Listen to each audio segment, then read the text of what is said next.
Hello guys, welcome to our YouTube channel. आज की class में हमें ये देखना है कैसे हम रिएक्ट में कंडीशनल रेंडरिंग कर सकते हैं। मतलब किसी कंडीशन के बेसिस पे अगर हमें कोई चीजें शो करनी है अपनी यूआई में, तो वो चीज हम लोग रिएक्ट में कैसे कर सकते हैं। तो उसके लिए हमने एक बेसिक प्रोजेक्ट अपने लिए बनाया है जिसमें ऐप डॉट जेएसएक्स में उसकी बेसिक बॉलर प्लेट जो होती है रिएक्ट की, वो लिखी हुई है। चलिए इस प्रोजेक्ट को रन करा लेते हैं। प्रोजेक्ट का नेम है लेक्चर 7। हम लोग उस फोल्डर पे आ गए। अब हम लोग लिखेंगे npm run dev। तो ये हमारा प्रोजेक्ट स्टार्ट हो चुका है।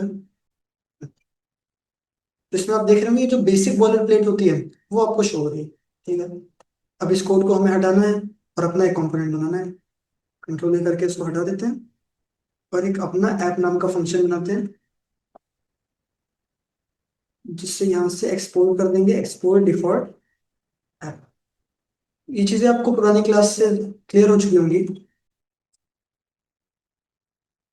ये चीज हमको यहाँ पे शो हो जाएगी। इसमें कुछ स्टाइलिंग है उसे भी हटा देते हैं index dot C S S में और app dot C S S. अब मान लीजिए आपके पास एक वेरिएबल है, हम लोग को वेरिएबल डिक्लेयर करना होता है, तो हम लोग रिटर्न से पहले किसी भी वेरिएबल को डिक्लेयर कर सकते हैं। लेट इस लॉगिन, वेरिएबल का नाम है इस लॉगिन। इसमें या तो ट्रू या तो फॉल्स स्टोर होगा। मान लीजिए डेटाबेस से आप क्वेरी करके ये इस चीज का पता कर रहे हैं कि ये लॉगिन है कि नहीं। वो समझेंगे कैसे आप जब आगे क्लास में समझेंगे कैसे आप डेटाबेस से कनेक्ट करके चीजें पता करते हैं कि यूजर करेंटली लॉगिन है कि नहीं। आज का हमारा टास्क क्या है कि हम चाहते हैं अगर यूजर लॉगिन है, मतलब इसमें वैल्यू ट्रू स्टोर है, तो हमें शो करना है वेलकम यूजर, वरना हमें शो करना है लॉगिन फर्स्ट। ऐसा करके हमें कुछ इंप्लीमेंट करना है। तो रिटर्न के पहले इफ एल्स क्या है, आपका एक स्टेटमेंट है। तो रिटर्न से पहले हम लोग इफ एल्स यूज कर सकते हैं। हम कंडीशन चेक कर रहे हैं इफ इस लॉगिन, मतलब इस लॉगिन में अगर ट्रू वैल्यू है तो हम क्या करना है, रिटर्न एक h1 रिटर्न करना है। h1, इसमें हमें लिखना है वेलकम यूजर। अब यहाँ पे हम लोग एल्स पार्ट बना लेते हैं। एल्स में हमें ये करना है रिटर्न एक h1, इसमें हमने लिख दिया लॉगिन फर्स्ट। अभी सेकंड की जरूरत है नहीं। अगर इसे चेक करेंगे तो हमें वेलकम यूजर दिख रहा है। अगर ये कंडीशन फॉल्स हो जाती तो आपको दिखता लॉगिन फर्स्ट। एक तरीका ये हो गया कि आप डायरेक्टली इफ एल्स लगा सकते हैं। अब मान लीजिए मल्टीपल कंडीशंस है आपके पास में। इस एडमिन नाम का एक वेरिएबल, हमें ये करना है अगर यूजर लॉगिन है और वो एडमिन है तो हमें शो करना है वेलकम एडमिन, वरना शो करना है वेलकम यूजर। इसे कैसे इंप्लीमेंट कर सकते हैं, आप कहेंगे नेस्टेड इफ एल्स लगा लेते हैं। अगर इफ इस लॉगिन के अंदर है, इसका मतलब लॉगिन तो ट्रू है। अब हमें चेक करना है इस एडमिन, इफ इस एडमिन, तो हमें रिटर्न कराना है h1। h1 इसमें लिखा होगा वेलकम और एडमिन, वरना हम रिटर्न कर रहे हैं। देखिए, अगर इफ कंडीशन ट्रू हुई तो पहले ही चीज रिटर्न हो जाएगी। और आपको पता है रिटर्न के बाद कोई भी कोड नहीं चलता। तो एल्स ब्लॉक यहाँ पे नहीं भी लगाएंगे तब भी आपका परफेक्टली वर्क करेगा। अगर आप इसे चेक करें, इफ एडमिन में आपका ट्रू है, हाँ इफ एडमिन ट्रू है लेकिन इस लॉगिन में फॉल्स है, तो यूजर लॉगिन नहीं है पर वो एडमिन है, तो आपको क्या शो हो रहा है, लॉगिन फर्स्ट। तो चलिए यूजर को लॉगिन करा देते हैं। कैसे, यहाँ पे ट्रू कर देंगे तो ये लॉगिन हो गया। तो देखिए वेलकम एडमिन आ रहा है। अगर इस एडमिन में फॉल्स होता, मतलब यूजर एडमिन नहीं है, तो यूजर को शो होगा वेलकम यूजर। लेकिन जब बहुत ज्यादा कंडीशन हो जाती है तो आप बहुत ज्यादा बार इफ एल्स लगाएंगे तो ये उतना एफिशिएंट नहीं है। तो उसके लिए आप क्या कर सकते हैं, देखिए हमें क्या करना था, h1 को ही रिटर्न कराना था। h1 ही हमें रिटर्न कराना था। और हम एक रिटर्न के अंदर भी इस चीज को कर सकते हैं। आपको दिखाता हूँ कैसे। रिटर्न के बाद हम लोग जावास्क्रिप्ट यूज कर सकते हैं, लेकिन सिर्फ जावास्क्रिप्ट के एक्सप्रेशन। तो हमको h1 तो चाहिए ही, हमने h1 में कर दिया। अब हमें क्या चाहिए, हाँ, अब हमें एक कंडीशन चेक करनी है।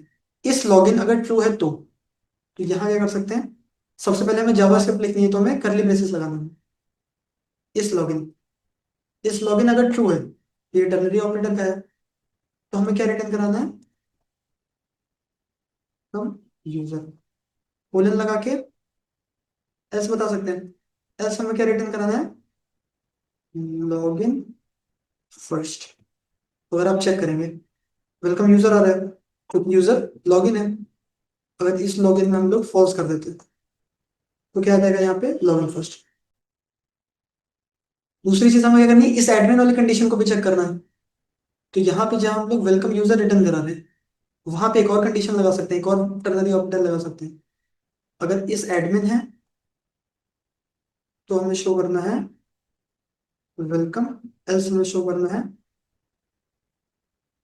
वेलकम, लेकिन इस बार यूजर। और अगर इस एडमिन है तो वेलकम एडमिन। ठीक है, पूरी फंक्शनलिटी हमारी बिल्ड हो गई सिर्फ एक ही लाइन में। अब इसे चेक करेंगे, वेलकम यूजर आ रहा है। अगर यूजर को एडमिन बना दें हम लोग, इस एडमिन को ट्रू कर देते हैं तो आपको यहाँ पे मिलेगा वेलकम एडमिन। इस तरीके से आप टर्नरी ऑपरेटर का यूज करके, आप रिटर्न के बाद टर्नरी ऑपरेटर का यूज करके इंप्लीमेंट कर सकते हैं कंडीशनल स्टेटमेंट्स को। अब मान लीजिए कि अगर इस एडमिन वाली चीज हटा देते हैं, आपको थोड़ा सा कॉम्प्लिकेटेड हो जाएगा। इस लॉगिन वाला ये भी समझते हैं आपने। और समझते मान लीजिए यूजर लॉगिन है तो आपको दिखाना है वेलकम यूजर, पर वो H1 में होना चाहिए। अगर यूजर लॉगिन नहीं है तो आपको दिखाना है लॉगिन फर्स्ट, लेकिन वो H3 में होना चाहिए मान लीजिए। तो जावास्क्रिप्ट हमें लिखनी है, तो सबसे पहले करली ब्रेसेस लगाएंगे इस लॉगिन अगर ट्रू है तो हमें शो करना है H1। एक एम्प्टी फ्रैगमेंट बना लीजिए, उसके अंदर करिए इस लॉगिन, तो हमें करना है एक H1 जिसमें लिखा होगा वेलकम यूजर। एल्स हमें करना है H3, तो H3 बनाएंगे और उसमें लिख देंगे लॉगिन फर्स्ट। ये चीज भी इंप्लीमेंट होगी, वेलकम यूजर आ रहा है, ये H1 में आ रहा है। इसे अगर हम चेक करें एलिमेंट्स में आके, ड्यू रूट, ये देखिए H1 में आ रहा है। अगर इसका लॉगिन फॉल्स कर दे, इस लॉगिन में फॉल्स कर देते हैं, अब आएगा लॉगिन फर्स्ट, लेकिन वो किसमें आएगा? H3 में। इस तरीके से इसको भी इंप्लीमेंट कर सकते हैं। आपको सबसे पहले कंडीशन लगानी है, जैसे टर्नरी ऑपरेटर में क्वेश्चन मार्क, फिर डायरेक्टली आप अपना HTML लिख सकते हैं एल्स, फिर उसके बाद भी HTML लिख सकते हैं। अब दूसरी चीज समझते हैं कि मान लीजिए आपको स्टाइलिंग भी करनी है, कि अगर इस लॉगिन है तो ये चीज आपकी ग्रीन में है, अगर यूजर लॉगिन नहीं है, इस लॉगिन फॉल्स है, तो ये चीज आपकी रेड में आनी चाहिए, मतलब इसका कलर आपका रेड होना चाहिए। तो हमने समझा था अगर इनलाइन स्टाइल आपको लगानी है, इस केस में कंडीशन के बेसिस पर अगर आपको स्टाइल लगानी है तो वहां पे आपको इनलाइन स्टाइलिंग ही यूज करना पड़ेगा। इसमें आप इंटरनल इंटरनल भी यूज कर सकते हैं, पर एक्सटर्नल CSS यहाँ पे यूज नहीं कर सकते। इंटरनल कैसे यूज कर सकते हैं? लेट, आपने कहा स्टाइल, लेट मान लीजिए आप CSS कह दिया, लेट CSS। एक ऑब्जेक्ट हमें बनाना है, किसी भी टेक्स्ट का कलर चेंज करने के लिए हम लोग कलर प्रॉपर्टी यूज करते हैं। तो आपने बताया कलर, कलर अगर आप यहाँ पे रेड कर देंगे और यहाँ पे आप CSS को अप्लाई कर देंगे, स्टाइल में हमें क्या करना है? CSS। यहाँ पे भी स्टाइल में हमें क्या करना है? CSS। तो कलर रेड आएगा, अगर लॉगिन है तब भी आपका कलर रेड आएगा। पर आपको कलर रेड नहीं चाहिए, आपको अगर इस लॉगिन ट्रू है तो ये ग्रीन चाहिए। तो यहाँ डायरेक्टली रेड की जगह पे आप क्या कर सकते हैं? यहाँ पे भी कंडीशन लगा सकते हैं इस लॉगिन, तो कलर में वैल्यू क्या जाए? ग्रीन, एल्स कलर में वैल्यू क्या जाए? रेड। अगर अब आप चेक करें तो ग्रीन में आ रहा है, इससे फॉल्स कर देंगे तो यही चीज आपकी रेड में आ जाएगी। ठीक? अब मान लीजिए आपको इनलाइन CSS करनी होती तो डायरेक्टली आप यहाँ पे कर सकते थे, ऑब्जेक्ट के अंदर आपने कहा कलर। ठीक है, अब यहाँ पे आपको पूरा कंडीशन नहीं लगाना है। अब यहाँ पे इस लॉगिन में तभी ये वाला H1 जा रहा है, तो कलर डायरेक्टली आपने यहाँ पे ग्रीन कर दिया। H3 में कलर आपने यहाँ पे रेड कर दिया। यहाँ पे आपको बस डबल सेट करना है। ये भी आप इम्प्लीमेंट करो, अगर इससे यहाँ पे आप ट्रू कर देंगे तो यही चीज आपकी ग्रीन में आ जाएगी।